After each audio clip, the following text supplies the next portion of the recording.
Susanne Clawson, quilt artist extraordinaire. I mean, I can't go. You can, but not in the middle. It's harder to edit.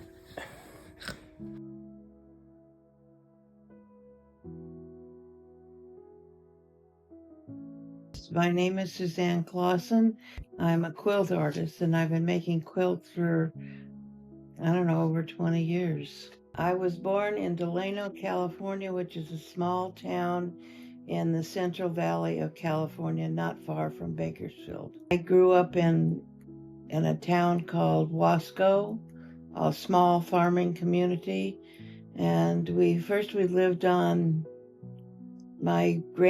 with my grandparents' property, and then we rented a big farmhouse out in the country called the Smith House.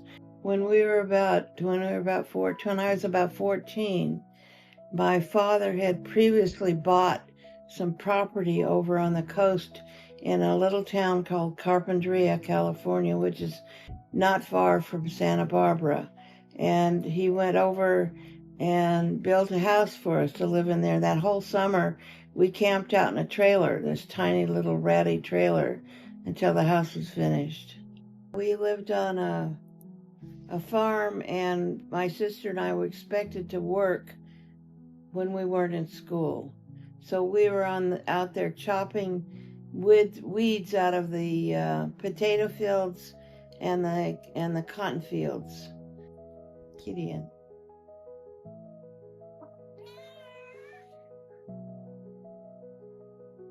Who's that? That's Footsie Pot. No, that's Violet, she's a tuxedo kitty and she's a midget.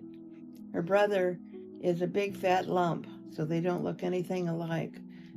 And I got a scholarship to go to Laverne College, which was a small religious-related school, which made my mother happy because she was very religious, for my undergraduate. And when I was in college, I got to go abroad for a year to Germany, Marburg and Freiburg. Well, I went to a year of graduate school at Berkeley, UC Berkeley, which my mother deeply approved of because there were all these protests going on. Well, I was a social worker for a while at Oakland, California, which was difficult but very interesting. I went to Oregon and took a summer course in computer programming, which is where I met my first husband, Marshall. We had art classes in school, where you drew stuff, but I don't think I had any particular talent for drawing, which I don't. My mother did a lot of sewing. She made a lot of our clothes for school. And she also made every Easter, she would make us this fancy Easter outfit. I learned to sew in the 8th grade, and they had one of those old-fashioned treadle machines, which you had to go like this to make it work. I got married to Marshall, who I met at Oregon State when I was doing the computer programming class, and he got his first job as the first ecologist in Dade County, which is where Miami is. All he wanted to do was go fishing, and his idea of eating out was McDonald's. And I sort of had a nervous breakdown because I realized if I stayed there, my whole life was going to be him going fishing and eating out at McDonald's. And so I ran away and came back home, and I went back to Carpinteria. I was sharing this house with these other people, so I only lived there for about a year, and Steve was one of the people, renting part of the house, and that's how we met. I'm Steve Cleese. I'm a professor at the University of Maryland, economist by background, but teach in education. I've been living with Susanne since 1973. Suzanne's been an artist ever since I met her. She was always doing something. I don't remember the order in which it happened, but she was weaving beautiful things, rugs and freeform stuff as well, not just on a loom. Then Steve got his first teaching job at Cornell, so I applied for the doctorate program at Cornell in sociology. And while he was teaching, I was studying. And so we went to this small town in the northeast of Brazil called Natal, not far from Salvador. And we had a house on the beach. And it was great with a dog and the cat. We had a loom. I started weaving. I'm not sure. I don't remember why. Maybe I was fascinated by it. And we had this small loom, and so I used to make things on it. I made a bunch of rugs, and I don't know where they are now. I don't know. I had these big pieces of plywood that I put on a couple of, what are those things called? Anyway, sawhorses, I guess. And I put out these tubs and have paper pulp and dye it all these weird colors, and there's one of my masterpieces. And another one of my masterpieces is in the Auditor General building in Tallahassee, Florida. It's the first thing you see when you walk in. Big piece, really big. And I called it Our Image of Brazil, because we just come back from Brazil, I think. And it got purchased by the Department. Percent for Art program. Percent per Art program. Brazil was a very unique and great experience in general. And like I said, they have wonderful fabric in Brazil. In Bahia, I used to go to the fabric store all the time. I don't know how I came to it, but I was thinking of something simple but three-dimensional and not flat. I didn't want to have flat pieces of paper. So I took a copy of my thesis, my doctoral thesis. It wasn't my master's, and cut doctoral dissertation, and cut it, 8 by whatever, 8.5 by whatever the size is. Cut it into quarters, and folded the things on the diagonal, and because they're slightly irregular, it made it really interesting to look at. And so that's where I got when you lift the pulp out of the water to make the paper. Describe the process of making the paper. Well, you have to get these, it's cotton paper. You have to get you buy these things called linters, which you soak and then you mix them up as best as, to make a pulp with it. I forget what I used to put in there to mix it up. To turn it into small fibers. And then you have this thing called a decal. It's a frame with a screen on it, and you dip it into the water and get it full of pulp and lift it up and let it drain. And when it's drained enough, then you do what's called couching, and you turn it upside down and put it on a piece of felt and let it dry. And what did you put in the fibers, in the paper? Oh, sometimes I put glitter in it or threads. This one has silver threads in it. I remember when she cut up her PhD dissertation on the dining room table and arranged it like fish scales, folding up squares of paper into little triangular shapes. And it was white, but you could see that the art really was great. It was very interesting, even white. And then she did all these follow-up ones in color, and the colors were amazing.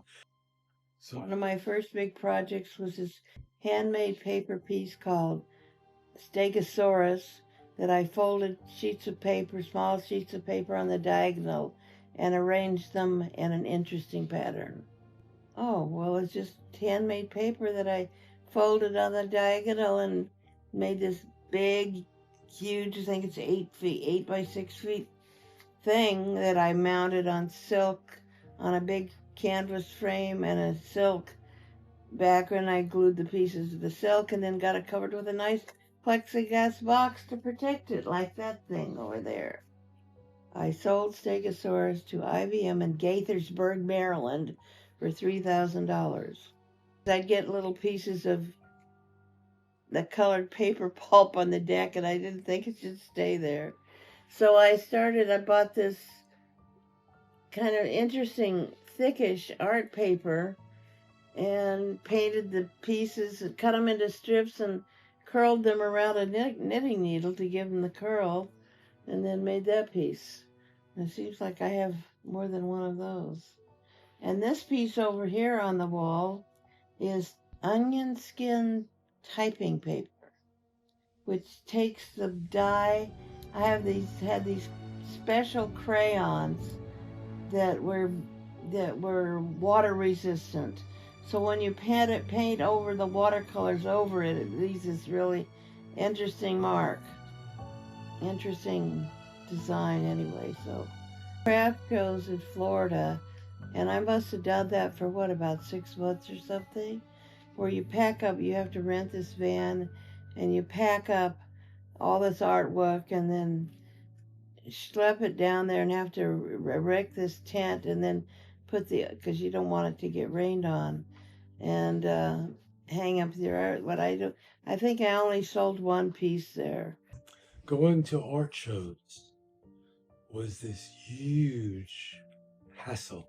I did them with her. She went to a half dozen or so, and just setting up the tent. She had these heavy art pieces because the paper art was light, but it had to be protected. So we spent all this time and money getting plexiglass boxes screwed onto the artwork, and they were very heavy. And then trying to hang them in an art show tent. I mean, they were gorgeous, as you can see from the ones that we have here. A craft show in Coconut Grove, which was very famous one. I forget what it was called. It was hard to get into, and I sold this really beautiful paper piece there, and I don't know where they were from or anything. And this is the ribbon I won. Does that show up? Well, I took another class and I can't remember her name, but this lady that always dressed in red and pink and had bright red glasses. And the quilt on your bed is a better version of one of the ones that she made, because mine's better because it has more and different colors and fabrics in it. So much more varied, much more interesting. I never make a big quilt that big again. It's endless sewing. So from Tallahassee, we went to Natal, Brazil, where Steve taught for 3 years. Two years, and we lived in a house on the beach. And then Steve got a job at the University of Maryland in Silver Spring, and we've been here ever since. The walls in the hallway are yellow, bright yellow, red, and orange with lime green trim around the doors, which I got the idea from seeing a house in a magazine of someplace in Mexico, and I just thought the colors are great. To me, she's a real artist. Nowadays, quilt artist extraordinaire, but mostly a master of color. I live in a house that is just amazingly colorful in every room because she spent everything she does is colorful. When the painter came, he saw that there were 7 cans of paint, different color, for an area that's very small, and it's beautiful. Well, I took this class. I don't know what sparked my interest, but this woman named Susan Sorrell, whom I still correspond with once in a while, was offering this class online for making these small quilts with beads on them. And I, did a picture of a dragon. I did a picture of a stupid cat with his toes sticking up in the air, a whole bunch of things. But most of them I had a show at NIH, the National Institutes of Health in Bethesda, and I donated most of those quilts to them, so I don't really have any of those anymore. I volunteered for a study it was in the paper, in the Washington Post, for a study on depression because I'd had problems with depression, and I thought it would be very interesting, and which it was. And I went over there every week for, I don't know, maybe 2 or 3 months, and I was always impressed by their changing art exhibits. So I looked forward to going over there because they had a lot of art on the wall that they changed all the time. Well, I don't remember. I think because I saw all the art on the wall, I went and talked to the art curator, whatever she was called, and asked if they would be interested in, having an exhibit of my little potholder quilts. And yes, I did. And where are they now? At NIH, probably in the men's bathroom. I have no idea. I don't know. Anyway, I donated them to them. Over the last 20 plus years that we've been here, I've made a ton of quilts. Some of them are completed and finished and are draped over a chair downstairs in the basement. Many more are just tops up here. The top is just the top part of the quilt with no batting or inner layer and no backing on the back. So these are called tops. And there's at least 100 there. During the pandemic, I was at the table, which the table is my dining room table, by the way, that I put the sewing machine on and madly sewing away. Although I've been making smallish quilts for many years, when the pandemic came along, I spent most of my days sewing small quilt tops. And now there's 100 plus piled up back here. At times I do consider myself an artist. Other times no. I mean, right now I'm not doing anything, so I don't, kind of goes away. Well, I have a whole bunch of small notebooks back here that when I get an idea, I make a little sketch. And sometimes it has color ideas with it, and sometimes it doesn't. And then when I was in my quilt making phase, I would look through the notebooks and I said, oh, I want to try that one. And that's how it come around, I said, okay, I'm going to try that particular quilt pattern. But, inspiration from let me take a look, maybe I can get an idea of where some of these ideas came from. I mean, I see things online, I see things on TV shows that give me idea. I subscribe to a quilt magazine, and sometimes they have something in there. And I look at like this weird thing here. I don't know if you can see it too well, but it's some abstract art.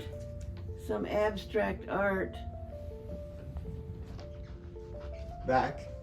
That somebody Back up a little more and up.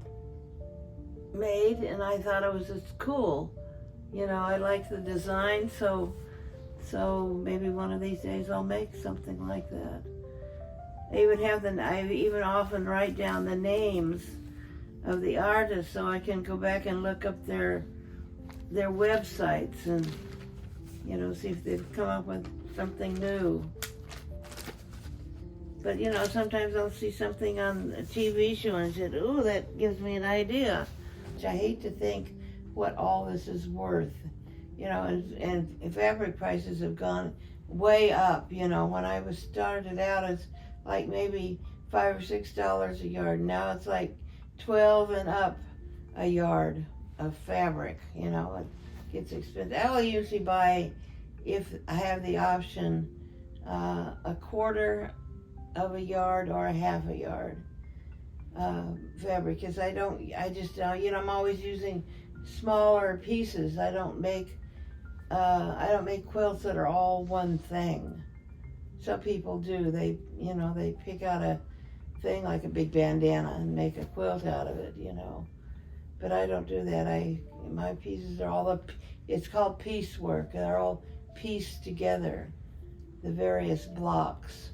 Well, there's shoe boxes full of all different colors of fabric stacked along the floor back here. It's a disgraceful mess. But when I was making quilts, I'd get there and get inspiration just from looking at all the different colors and textures and stuff. I've always liked color. All my fabrics are prints. I find plain, solid ones boring. So these are much more interesting to me. Well, one of the reasons I'm not quilting it right now is because I hurt my shoulder and I can't lift up the lever on the sewing machine, which you have to lift up and down all the time. But maybe I could do that. So maybe I'll have to try it again. But I was, having shoulder problems. So I stopped because it was too painful back then. I think maybe now I could do it. Anyway, I have a big piece downstairs. It's about, for each panel, there's 4 panels. Each panel is about 2 feet by 5 feet, maybe 4 or something like that. And I took wooden skewers, which I snipped off the sharp end of, and would wrap cloth around it, and then cover that with yarn so I'd get this spindle-shaped thing. I don't, people know what a spindle is. And so then I made this. It's all in blues and greens, mostly greens, and I call it the Jeweled Forest. It's really pretty. A lot of work. At the beginning of another project. Another project I had with these kind of 5 trapezoidal shaped panels that I covered with paper pulp onto stretched canvas on a frame. And the pulp was red-ish, mostly red, and then I used Legos. No, not Legos, and other things that make impressions in the paper, which I then would paint into. And I called them Starport because after I, put them all down, they look like something from outer space or something you might take off from outer space and go to. Another project, I discovered somehow the telephone cable that's beige color, about that thick, is full of brightly colored little wires in the middle of it. And so I crawled into garbage bins at the phone company to get the cable. And then I made this piece called a Darth Vader meets Monet, which is 2 kind of freestanding doodahs. I got wire mesh, which I spray painted some background color, and then I would, tie these wires on to that, and it all, sticks out about 3 or 4 inches. Very bristly, but neat. And I call the Darth Vader meets Monet because one of them's very threatening, and the other one's kind of Monet colors. Yeah, that was so much fun. My favorite one of those is the one that names I call my cat, like Whisker Face and Snackle Toes and I don't remember what all, Floppy Tail. And I would cut out 3-inch squares and then 2-inch squares and cut the letters from the 2-inch squares and sew them on to make these quilts with letters on them. They were a lot of fun. This is a jacket I made that's made from a cut up sweatshirt. And I took all these, these kind of turquoise and purple fabrics and just cut them randomly, mostly in kind of triangle shapes, and I had to cut the t-shirt apart to do it so it'd lie flat, of course, but just sewed them all over the place. Then I put this nice ribbon binding on it. I got a pattern to make the rounded thingies here in front, and I wear it all the time, and I love it. And I think it's really cool. Well, I created art because I One, I enjoyed the texture and the colors, and I enjoyed, putting them together to make something else, something different from what you started out with. And I just always found that interesting. What's the difference between art and craft? Elitist claptrap. White men, old white men, decide what is art and what is not. And given that most craft is made by women, there's a whole sexist patriarchal thing going on there too. Oink, oink, oink. Maggots. Oh, I've enjoyed doing it, and I wish I were still doing it, because I've got all this incredible fabric back here, and I don't know, I'm just lazy and I haven't done it, or I got out of it because of my shoulder thing, I guess. And I haven't gone back to it, and I should.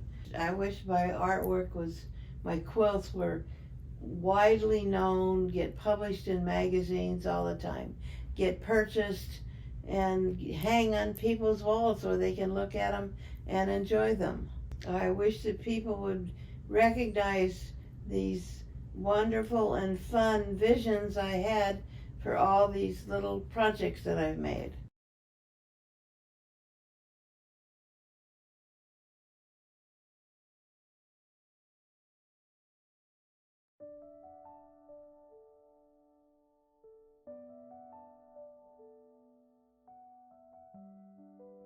Let me show you what we did. We decided to fix up our living room.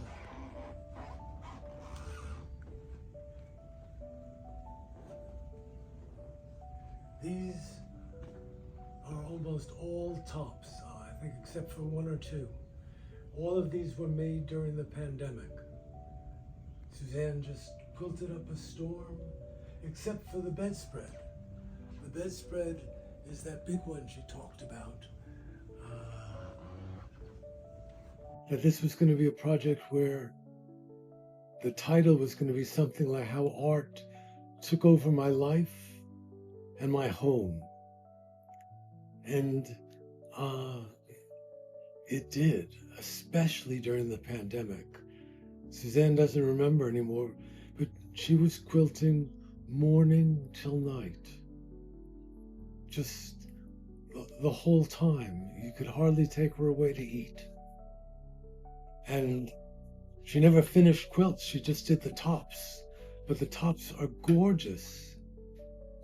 She's taken me to shows all around the world of weavers, of fiber artists. That's what she was doing, was fiber art generally.